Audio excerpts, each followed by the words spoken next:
Real estate. It has been touted as one of the greatest wealth building opportunities, especially in the United States, Yes. because of how fast you can build wealth. Yeah.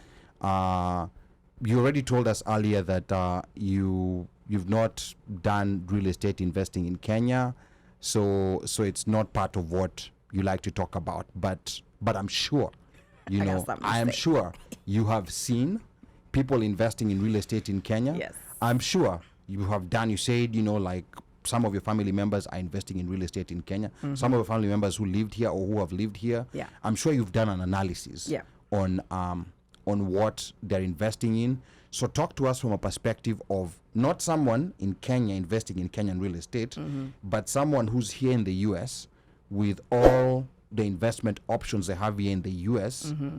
and investing in real estate in Kenya. What's your quick view about that? For me, it was a huge mindset shift.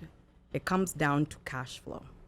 What do I need this year, next year to live the lifestyle that I want to live? If I want to go on vacation six times next year, how much cash flow do I need in my account? And what instrument am I going to use to generate that cash flow for me? So is it going to be the stock market? Is it going to be real estate? And just like how even us, with our mindset and mentality of what we thought was investing in real estate back home, we used to buy just land and let it sit there, right? Then what did we find out? After you've bought this land, you've sat on it, you retire, if this land is not generating any income, any cash flow, you're property rich and cash poor. Cash is king. Mm-hmm. Right? Mm-hmm.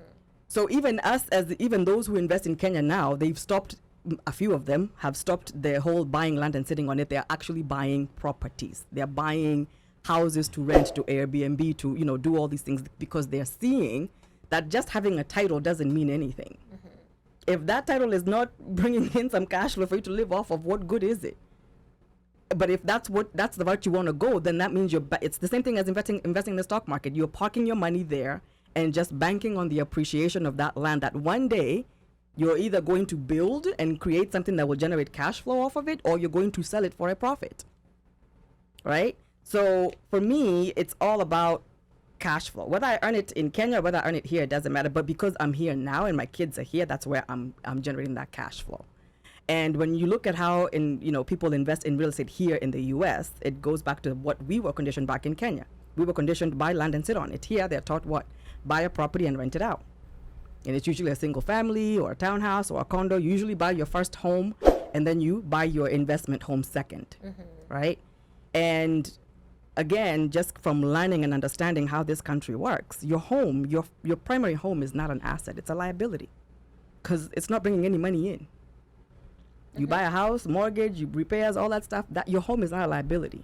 If you're able to sell it at a future date for a profit, that's when it becomes, that money turns into something. But all that equity that's building in it while you live in it means absolutely nothing. It is a fake number. It is a it's a fugazi. It's a fugazi. It's fairy dust, right? It's virtual. But you can get a HELOC. That's now the education comes in, right? Tax and asset protection. So for me, it's about, okay, and I did that. We'll get there. Okay. So the properties that I was buying we were buying and renting out, right? Mm-hmm. They lost value. We lost tenants. Everything that we owned was in our name. So guess who's coming after you? Your HOAs, the mortgage companies, all of that stuff was in our name. So we lost everything and our credits were impacted. But what I was lacking was what? I should have bought these properties under entities, or at least transferred ownership into an entity that way. By an entity, you mean an LLC? A corporation, an LLC, a C Corp, an S Corp, whatever fits your personal preference, right? When you talk to your CPA. But that's the thing that we never get taught. But so now what I found out now after I got the education is that, by the way, when you're young, and I talk to young kids, like my nephews and my nieces, and I'm like, when they're just getting out of college, and I'm like, listen, don't buy your house. Don't buy a house to live in. Your first house should not be a single family or a townhouse where you just have one door, one income. Buy a duplex or fourplex. House hacking. Yeah. Buy a duplex or live in one and rent out the other two. Mm-hmm. That way your tenants are paying for Yeah. Then after that, you can go buy your dream own home. house. But you have to it's all about assets over liabilities, especially for like couples that are getting married. You have 2 incomes, that's 2 credit scores. Don't go buying a house together mnatumia mortgage na credit yenu with 1 house and 1 mortgage. Individually, go buy your own. That way hata mkiachana, you get your own duplex again, own duplex, and Kila mtu anaenda na mali yake. exactly. Go buy your own duplexes, new wawili.